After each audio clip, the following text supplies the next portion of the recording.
Assalamualaikum warahmatullahi wabarakatuh. Alhamdulillahi wa kafa. Wassalatu wassalamu ala rasulihil mustafa wa ala alihi wa sahbihi wa man ihtada. Amma ba'du. Di dalam Al-Quran, dalam surat Az-Zariyat ayat yang ke-56, Allah subhanahu wa ta'ala berfirman, "Wa ma khalaqatul jinna wal insa illa liya'budun."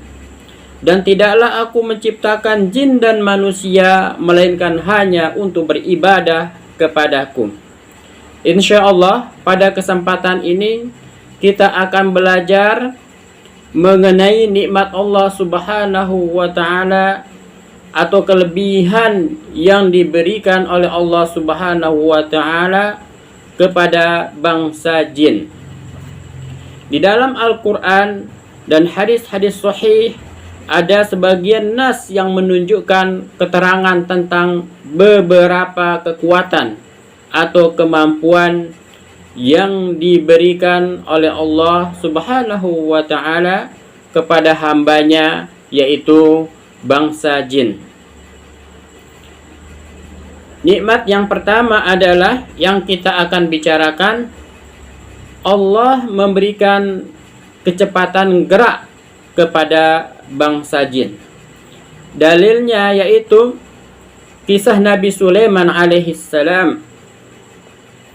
Ketika Nabi Sulaiman alaihissalam yaitu untuk mendatangkan singgasana Ratu Balqis, Ifrit dari bangsa jin menawarkan jasanya, kemampuannya untuk memindahkan singgasana Ratu Balqis dari Yaman ke negeri Syam.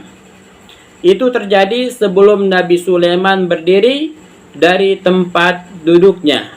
Dari Palestina, jin itu berangkat menuju Yaman, kemudian akan kembali lagi dalam masa yang singkat membawa singgasana Ratu Balqis. Allah subhanahu wa ta'ala berfirman dalam surat An-Naml ayat yang ke-39.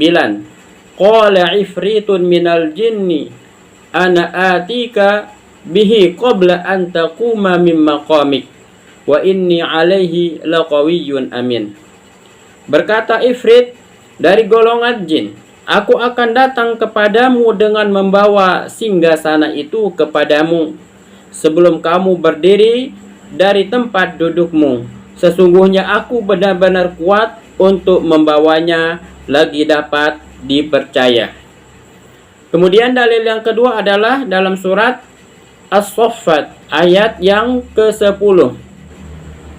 Allah subhanahu wa ta'ala berfirman, illa man khatifal khatafata fa'atba'ahu shihabun thaqib.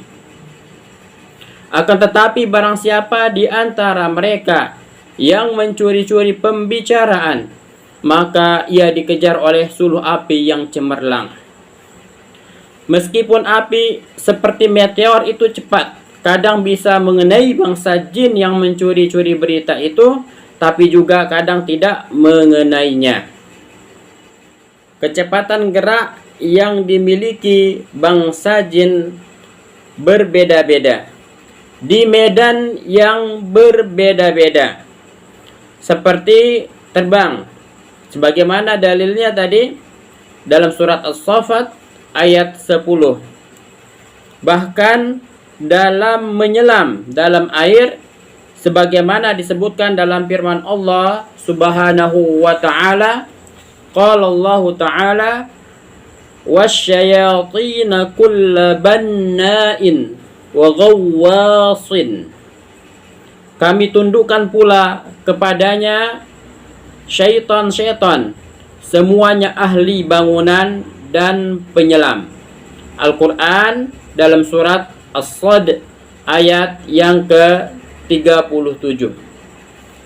Kemudian kemampuan yang kedua yang dimiliki atau yang diberikan oleh Allah subhanahu wa ta'ala kepada bangsa jin adalah kemampuan membawa benda. Ini sangat jelas dari poin-poin di atas tadi, karena jin telah berjanji kepada Nabi Sulaiman alaihissalam bahwasannya ia mampu mendatangkan singgasana Ratu Balqis dari Yaman ke Palestina. Artinya dia membawa singgasana itu dalam jarak sekitar 3.185 km. Kemudian ketika jin mencuri kurma zakat yang dijaga oleh Abu Hurairah, sebagaimana yang telah disebutkan dalam hadis yang panjang yang diriwayatkan oleh Imam Bukhari dari Abu Hurairah radhiyallahu anhu. Ketiga, kemampuan yang Allah berikan kepada bangsa jin adalah kemampuan mengecil dan membesar. Jin memiliki kemampuan membesarkan wujudnya dengan ukuran yang paling besar dan memiliki kemampuan mengecilkan dirinya dengan ukuran yang paling kecil. Dari Abu Al-Malih, seorang sahabat berkata, "Aku pernah mengiringi kendaraan Nabi Shallallahu Alaihi Wasallam. Lalu kendaraan itu tersandung dan aku berkata, celakalah syaitan."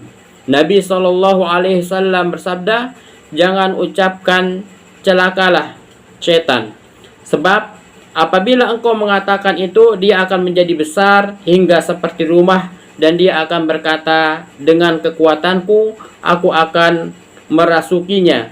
Tapi katakanlah bismillah. Jika engkau mengucapkannya, syaitan itu akan menjadi kecil seperti lalat." Hadis yang diriwayatkan oleh Abu Dawud dan hadis yang diriwayatkan oleh Imam Ahmad. Allah memberikan kemampuan kepada jin untuk mengatur ukuran bentuknya, sehingga dengan cepat dia bisa mengecil seperti makhluk kecil, yaitu lalat, atau bisa membesar menjadi seperti rumah atau gunung dalam sebagian riwayat. Keempat, kekuatan atau kemampuan nikmat yang diberikan oleh Allah Subhanahu wa Ta'ala kepada bangsa jin adalah bangsa jin mempunyai kemampuan penciuman yang kuat. Jin memiliki kemampuan penciuman yang kuat sekali, sehingga mereka lebih unggul dari anjing dalam hal membedakan bau atau aroma. Anjing mampu membedakan bau dengan sangat akurat, sehingga digunakan untuk mengetahui pelaku kejahatan. Subhanallah ta'ala. Lihatlah kesamaan sifat dari bangsa jin dan anjing. Sebagaimana dalam hadis Nabi sallallahu alaihi wasallam, "Al-kalbul aswad syaitanun." Anjing hitam itu adalah syaitan. Hadis yang diriwayatkan oleh Imam Muslim. Kelima, bangsa jin Allah berikan kemampuan berubah bentuk dan penampakan. Tabiat dari jin itu adalah tersembunyi, tidak kelihatan. Berdasarkan firman Allah Subhanahu wa Ta'ala dalam surat Al-A'raf ayat 27. Akan tetapi sebagian mereka dalam kondisi tertentu keluar dari tabiat mereka dan merubah wujudnya dengan bentuk yang dapat dilihat oleh manusia. Di antara bentuk yang selalu mereka gunakan sebagai penjelmaan adalah berbentuk dalam wujud manusia, seperti pencuri zakat yang dijaga oleh Abu Hurairah radhiyallahu anhu, dan juga seperti utusan jin yang datang kepada Nabi Muhammad sallallahu alaihi wasallam. Kemudian berbentuk ular, seperti kisah pemuda yang terbunuh pada perang Khandaq atau perang Ahzab yang terjadi pada tahun 5 Hijriah, lelaki Ansor dan ular dalam kisahnya.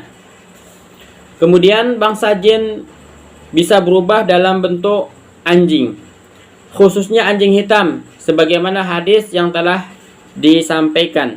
Kemudian kemampuan yang keenam adalah di antara kemampuan atau nikmat yang diberikan oleh Allah Subhanahu wa Ta'ala dari kekuatan bangsa jin adalah Allah memberikan bangsa jin kemampuan untuk bekerja yang berat, seperti membangun gedung-gedung, istana-istana, patung-patung, piring-piring besar, sebagaimana dijelaskan dalam Al-Quran surat Saba ayat 13. Kemudian kemampuan yang Allah berikan atau nikmat yang Allah berikan kepada bangsa jin adalah bangsa jin mempunyai kekuatan akal. Bangsa jin bisa berpikir dan mempunyai keyakinan sebagaimana manusia. Sebagaimana Allah jelaskan dalam surat Al-Jin ayat 1 sampai 2, yang mana bangsa jin mendengarkan Al-Quran dari Nabi kita Muhammad SAW dan menyampaikan apa yang didengarkan dari Nabi kita Muhammad SAW kepada bangsa jin yang lainnya. Kemudian dalam surat Al-Ahqaf ayat 29 sampai 31. Kemudian di antara kemampuan yang Allah berikan kepada bangsa jin adalah dalam berbentuk pikiran dan kecerdasan adalah kemampuan menyusun sastra dan keindahan peradaban. Sebagaimana dijelaskan dalam Al-Quran dalam surat Al-Isra ayat 88. Ketika Allah Subhanahu wa Ta'ala mengarahkan tantangan kepada mereka untuk membuat semisal Al-Quran, sebagaimana firman Allah Subhanahu wa Ta'ala, "Qul la in ijtama'atil insanu wal jinnu ala an ya'tu bimithli hadzal Qur'an la ya'tuna bimithlihi walau kana ba'duhum li ba'din zahira." Katakanlah, sesungguhnya jika manusia dan jin berkumpul untuk membuat yang serupa Al-Quran ini, niscaya mereka tidak akan dapat membuat yang serupa dengan dia, sekalipun sebagian mereka menjadi pembantu bagi sebagian yang lainnya. Kesimpulannya adalah dari apa yang kita bicarakan, bahwasannya bangsa jin mampu melakukan apa-apa yang dilakukan oleh manusia dan makhluk-makhluk yang ada di alam manusia. Manusia bisa membuat orang lain sakit, manusia bisa membunuh, menghilangkan akal, dan mampu membuat orang lain tidak mampu menggauli istrinya, baik secara langsung atau melalui perantaraan. Demikian pula sebagian makhluk memiliki kemampuan menyelam di dalam air, ada pula yang bisa terbang di angkasa, dan ada yang bisa masuk ke dalam tanah. Semua itu merupakan bagian dari kemampuan bangsa jin. Wabillah wa taufiq. Wassalamualaikum warahmatullahi wabarakatuh.